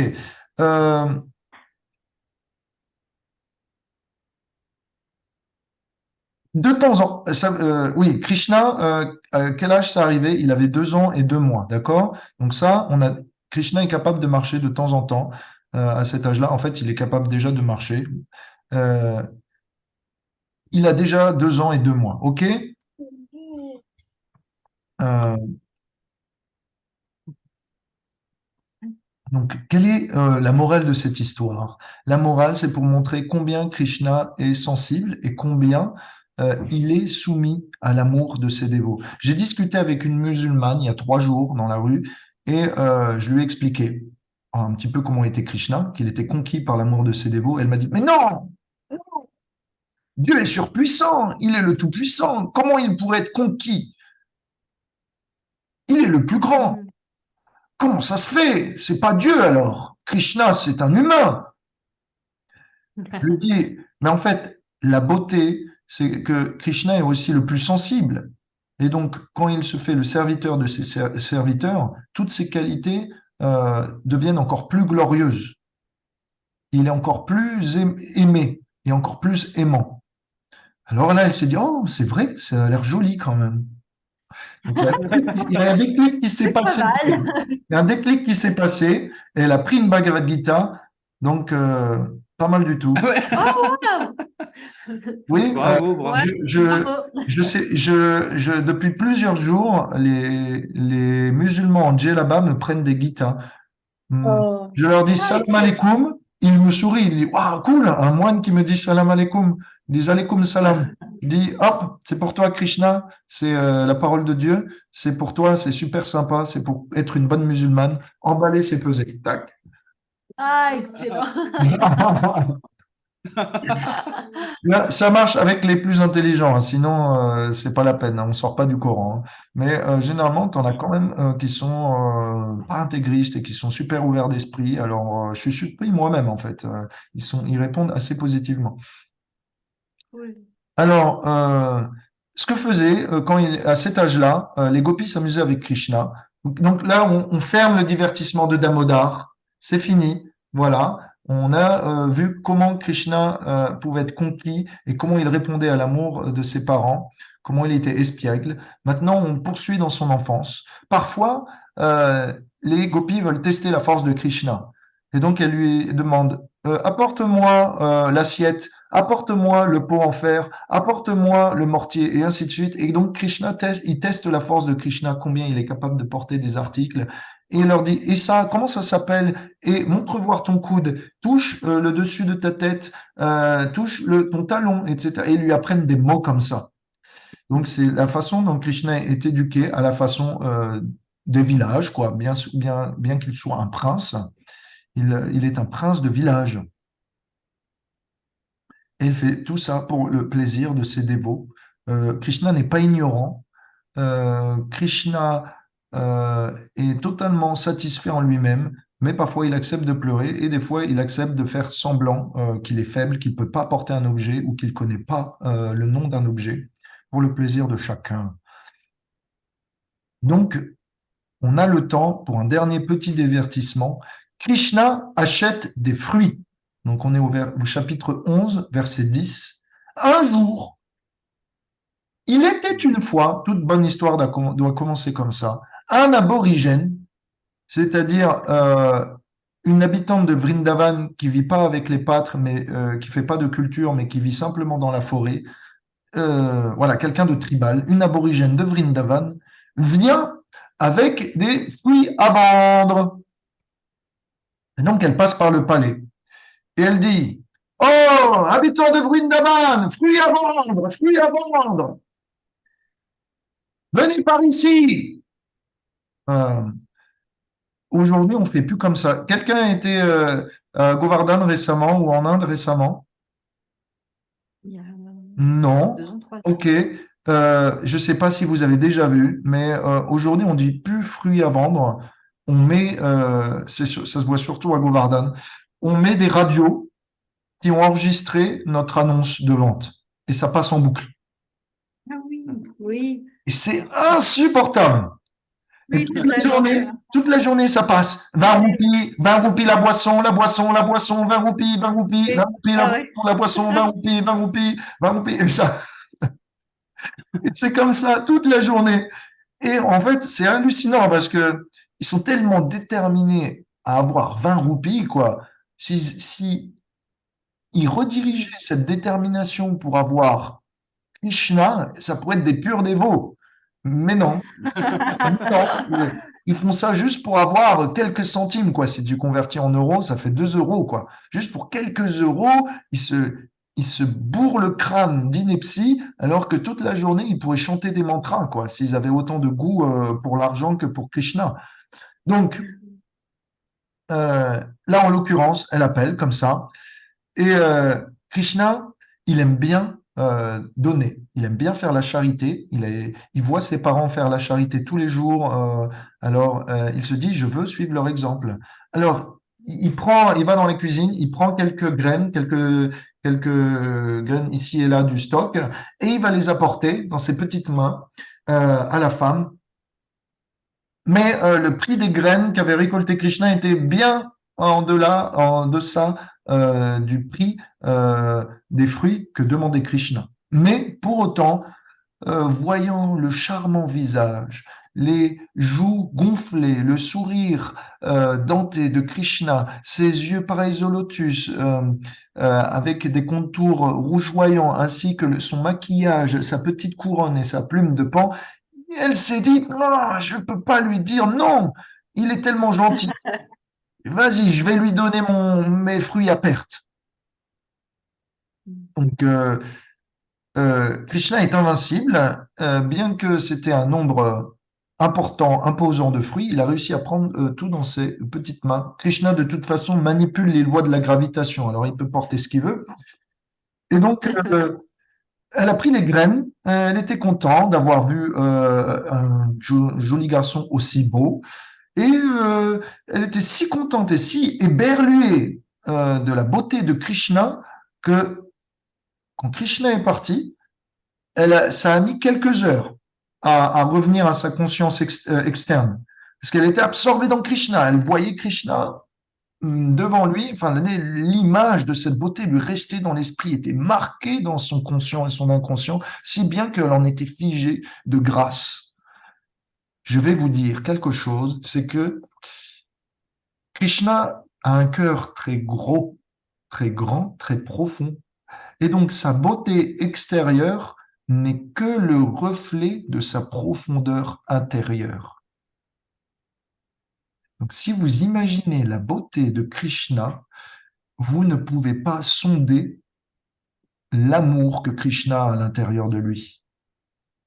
De la même façon, quand on voit quelqu'un qui a des qualités de cœur généreuses, etc., généralement, cette personne apparaît joviale, cette personne apparaît attractive, cette personne apparaît en paix. Et donc, naturellement, elle apparaît aussi eh bien, belle. Eh ben, c'est pareil avec Krishna, sauf que c'est multiplié à l'infini. Donc, si vous pensez, imaginez dans votre esprit la beauté de Krishna, essayez donc d'imaginer le cœur de Krishna. Quand vous chantez Hare Krishna, Krishna Krishna, Hare Rama, Ram Ram, Hare Hare, ce que vous goûtez, ce n'est pas simplement la présence de Krishna sous une vibration sonore de manière éthérique. Ce que vous goûtez, c'est aussi le cœur de Krishna. Ce que vous goûtez, ce sont les sentiments qu'éprouve Krishna pour vous et pour Radharani, vu que vous mettez son nom juste à côté. Donc, quand vous chantez le Mahamantra Hare Krishna, vous expérimentez les relations d'amour qu'ils éprouvent de manière réciproque pour l'un et pour l'autre. En fait, vous approchez le cœur de Krishna. En fait, vous découvrez, vous vous imbibez des qualités d'amour que porte Krishna. Donc, à chaque fois que vous prononcez son nom, ce n'est pas simplement lui qui vient, c'est tout son cœur, ce sont tous ses sentiments qui essayent de rentrer dans votre conscience. Donc, il suffit à nous de bien être conscients de cela pour percevoir la magie et pour nous ébahir devant la miséricorde que l'on peut de prononcer le nom de Krishna. C'est pas donné à tout le monde et on a cet outil, cette gloire de pouvoir être au contact, pas simplement du nom de Krishna, mais au contact de son cœur, de ses sentiments. À nous de les sonder, à nous de pouvoir être alerte en écoutant cette vibration, bien alerte à l'amour que contient le nom de Krishna. Parce que le nom n'est pas différent. Ça va pour vous? Oui, Ah merci oui. beaucoup pour cette dimension. Enfin, c'est énorme ce que tu dis C'est là. très beau. Sachez que nous avons un service spécial. De la même manière que quand Mère Yashoda barattait le lait qu'elle chantait de ses compositions choisies de manière improvisée les gloires de son fils, quand nous on prononce les noms de Krishna, il y a quelque chose d'incroyable qui se passe, c'est que on manifeste la joie de réunir Krishna avec sa bien-aimée, on manifeste la joie de pouvoir inviter Krishna à un festival. Parce que notre service, c'est de réunir le couple divin, Radha et Krishna. Notre service, c'est de préparer un festival chaque jour, coutumier, quotidien pour Krishna. Mais pas simplement. Vous le verrez plus tard, je vous donne un petit aperçu d'ici et maintenant, c'est que quand vous chantez le nom de Krishna, Hare Krishna, ils sont ensemble. Hare Krishna, ils sont ensemble. Krishna Krishna d'un côté, Hare Hare de l'autre. Ils sont séparés. Donc, ils sont séparés. Et donc, c'est très difficile pour eux. Ils éprouvent une souffrance. Cette souffrance fait que Krishna pleure beaucoup quand il est à Dwarka, quand il est à Mathura, quand il est en dehors de Vrindavan. Cette souffrance fait que Radharani maigrit tellement que ses bracelets commencent pratiquement, elle peut les sortir. Ça devient comme des bangles, ça veut dire ça devient beaucoup plus leste. Mère Yashoda perd l'appétit quand Krishna part. Elle devient folle. Nanda Maharaj, lui aussi, tourne en rond. Les gopas sont comme semblables à des arbres, tout est figé. Donc, quand nous, on manifeste le mantra Hare Krishna, Krishna Krishna, Hare Hare, Hare Ram, on a aussi le devoir de maintenir en vie Radharani et Krishna. Pour un temps, ils sont séparés, alors on doit les soutenir, on doit chanter le nom de leur bien-aimé. le nom de bien-aimé, du bien-aimé de Radha, c'est Krishna. Le nom du bien-aimé, de la bien-aimée de Krishna, c'est Radha. Alors, quand on chante le Maha Mantra, on leur rappelle la présence de leur bien-aimé et donc ça les maintient en vie. Ça amoindrit la séparation qu'ils éprouvent. Alors, notre service, c'est pas simplement de les réunir, mais c'est aussi de les soutenir quand ils se séparent. Donc, notre service, c'est de la maintenir en vie. Et c'est un service magnifique. Notre service, quand vous chantez le Maha Mantra, vous les maintenez en vie et vous leur donnez de la joie et vous manifestez leur sentiment d'amour réciproque à tous ceux qui sont autour de vous. Imaginez la puissance des noms de Krishna, imaginez la puissance du Maha Mantra, imaginez l'importance de ce service. Sankirtan, chanter les gloires de Krishna, c'est la chose la plus magnifique parce que c'est votre devoir premier. Dès que Krishna est loin des yeux de Radharani, elle se sent mourir. Alors vous devez lui dire Krishna, Krishna, Krishna, Krishna, Krishna, Krishna. Hey. De cette manière, elle se dit ah, ok, au moins il est là. Au moins, il est là en présent sous forme de son. Au moins, mon cœur est apaisé parce qu'il y a des gens qui peuvent me raconter les gloires de Krishna. Donc, notre service est aussi d'être habile dans la manière de pouvoir calmer les émotions de Radharani et de Krishna, d'être habile pour leur dire nous allons vous préparer un festival. Pas de quoi s'inquiéter. Allons-y, gaiement. Donc, tout ça, c'est contenu dans le nom de Krishna. Alors, la beauté de Krishna, on est parti de la beauté de Krishna et on a fini par la beauté du saint nom de Krishna. Donc, cette beauté de Krishna, cette aborigène qui voulait vendre des fruits, elle est retournée chez elle. Elle était aussi là, comme ça, Krishna, Krishna, Krishna, Krishna. Elle est retournée chez elle. Et en retournant chez elle, donc, là, elle a commencé à regarder les graines qu'avait mis Krishna dans son panier. Et oh, miracle, miracle! Les graines s'étaient transformées en un amas de pièces et de lingots d'or, de joyaux précieux, comme un trésor. Alors, elle s'est dit, mais qu'est-ce que c'est? Elle n'a pas compris, mais nous, on comprend ce qui s'est passé. Quand vous donnez un peu à Krishna, sans attendre en retour que c'est à vos dépens, Krishna donne à ses dépens. Et comme il est l'amour de la déesse de la fortune, Krishna peut donner à l'infini, et ce sera jamais à ses dépens. Alors, il donnera toujours autant qu'il peut, autant qu'il peut. Et pour vous, ça paraîtra immense. Mais pour Krishna, ça paraît rien du tout. Si vous voulez, cette femme n'a donné que quelques fruits à Krishna. Mais Krishna considère l'amour de ses dévots, des habitants de Vrindavan, voilà, un don d'une petite graine de moutarde. Pour Krishna, ça devient une montagne. Et donc, quand Krishna a vu ces quelques fruits, il s'est dit, oh, elle a donné ça avec amour. Comment puis-je réciproquer? Moi qui suis riche, je vais devoir lui donner énormément. Cette femme était pauvre. Pour elle, ces fruits représentaient beaucoup. Pour moi, donner énormément, ça représente rien du tout. Alors Krishna a donné, a donné. Et donc, de cette manière, quand on fait un pas vers Krishna, il en fait 100 vers nous. Quand on donne un peu à Krishna, Krishna nous donne spirituellement de nous absorber dans sa beauté de caractère, de sa beauté de visage, et nous donne aussi de goûter l'opulence matérielle. Krishna ne lésine en rien pour acheter notre cœur. Alors, Hare Krishna. Ben voilà, ok. On va finir comme ça. La semaine prochaine, on finira le chapitre 11. C'est un chapitre ultra complet. Là, Krishna va s'amuser, il va commencer à emmener les veaux, il va commencer à jouer avec les pâtres, il va rencontrer des démons, il y aura de la baston. Donc, préparez-vous.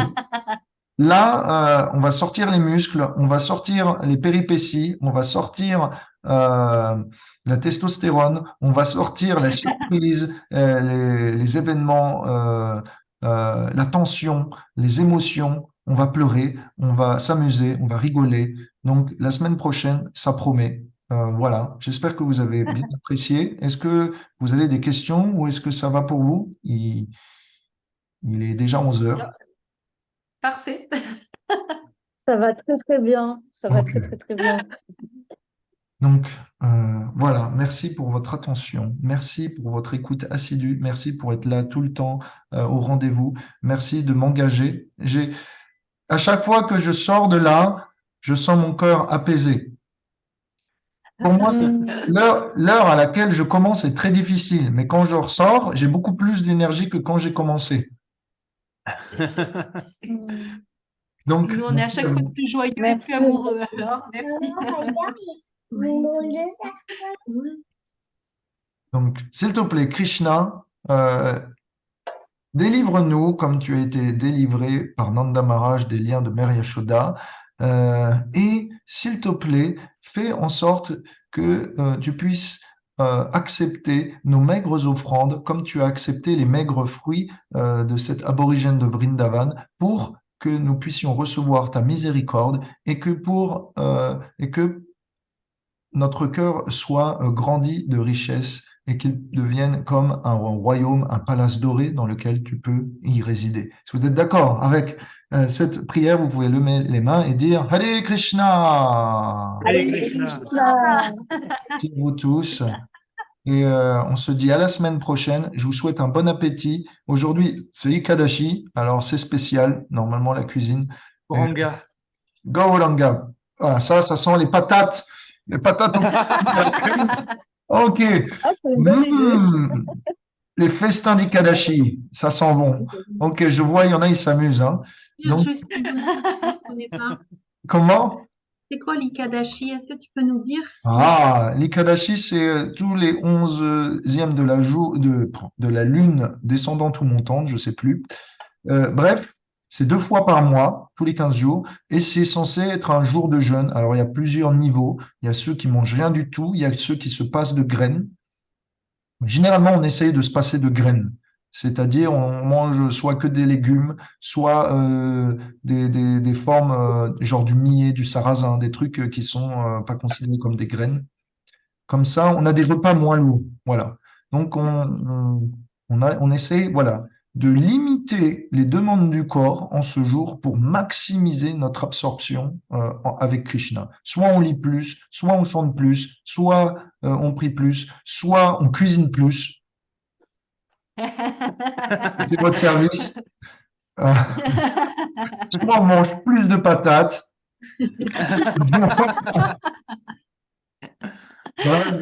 Trouvez ce qu'il vous faut pour faire. Généralement, on fait un petit extra. Voilà, l'Ikadashi, on essaye de réduire et de maximiser.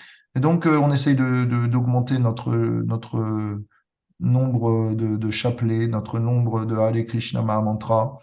Et on essaye de passer moins de temps à table. Ou si on passe du temps à table, eh ben, il faut qu'on discute plus de Krishna. Alors voilà, je vous donne des idées.